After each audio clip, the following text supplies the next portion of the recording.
Olá pessoal, e bem-vindos ao canal Um Salto na História. E hoje falaremos sobre a história do Egito Antigo e o que Assassin's Creed Origins tem a ver com essa época.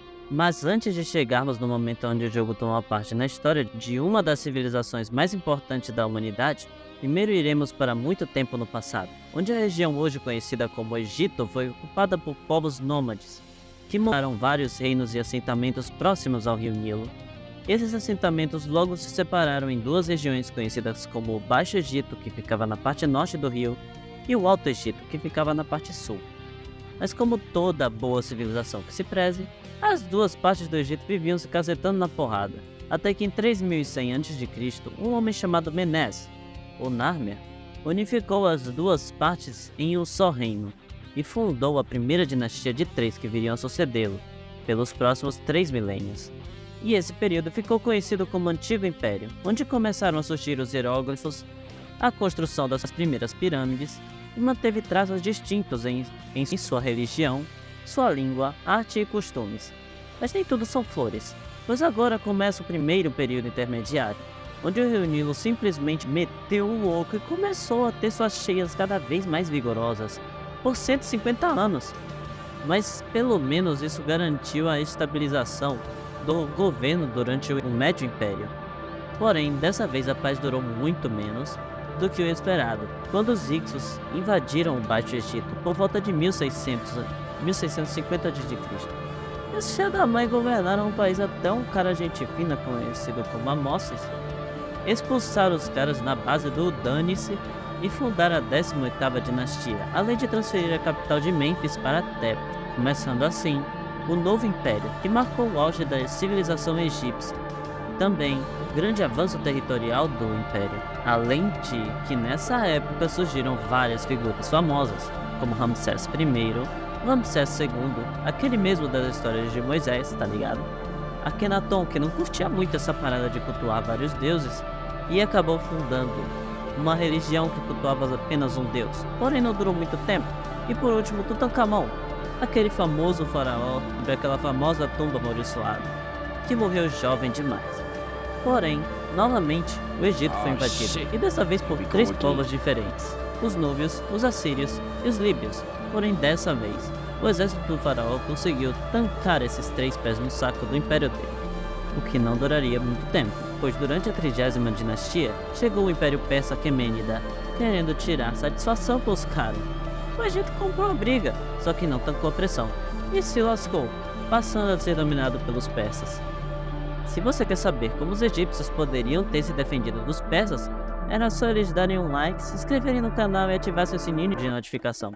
Mas como eles não fizeram isso, acabaram se ferrando muito, até que Alexandre o Grande da Macedônia chegou e cacetou o Império Persa na base do puro ódio, além de deixar o Egito nas mãos de seu general de maior confiança, o Ptolomeu I, que fundou a dinastia Ptolemaica, e é no final da Era Ptolemaica que Assassin's Creed Origins começa. No ano de 49 a.C., Cleópatra é expulsa pelo irmão Ptolomeu XIII e é exilada do Egito, enquanto o Império Romano está em ascensão e se expandindo cada vez mais. Em um momento da história do jogo, a gente se encontra com Cleópatra e ajuda no seu retorno ao trono do Egito, durante uma guerra civil entre os dois irmãos. No game, historicamente, Cleópatra se alia a Pompeu, mas não adianta muito, pois o mesmo vai de Americanas a mando de Ptolomeu XIII em 48 a.C. E nesse mesmo ano, Cleópatra decide invadir o Palácio Real em Alexandria, se esgueirando dentro de um tapete para se encontrar com Júlio César. Porém, há controvérsias entre historiadores a respeito desse encontro entre os dois.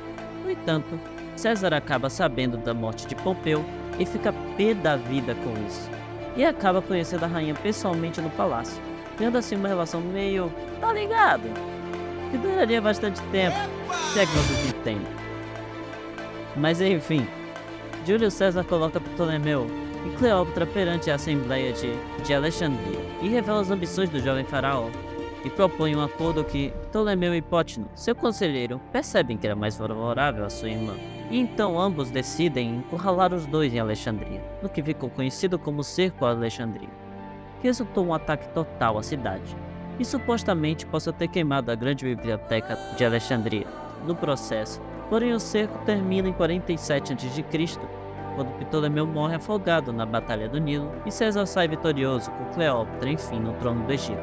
César, então, tem um filho com Cleópatra chamado Cesarião, e então ambos vão a Roma e ficam por lá pelo menos até a morte de César, por Brutus em 44 a.C., o que a fez voltar ao Egito em abril daquele ano, e é nesse cenário que a história do game termina, mas a história do Egito ainda não, porque após os acontecimentos do jogo, o Império Romano, agora liderado por Otaviano, invade o Egito em busca da rainha e de seu amante Marco Antônio, que comete o contrário de viver para não ser capturado por Otaviano. E Cleópatra, vendo que ia dar ruim para ela também, ela faz o mesmo, e a partir daí a dinastia Ptolemaica e a monarquia dos faraós termina em 30 a.C., o Egito passando a ser uma província romana. E obrigado a todos vocês que assistiram até aqui. Não se esqueçam de deixar o like e de se inscreverem no canal e de ativarem o sininho das notificações. Valeu, até mais e até o próximo vídeo.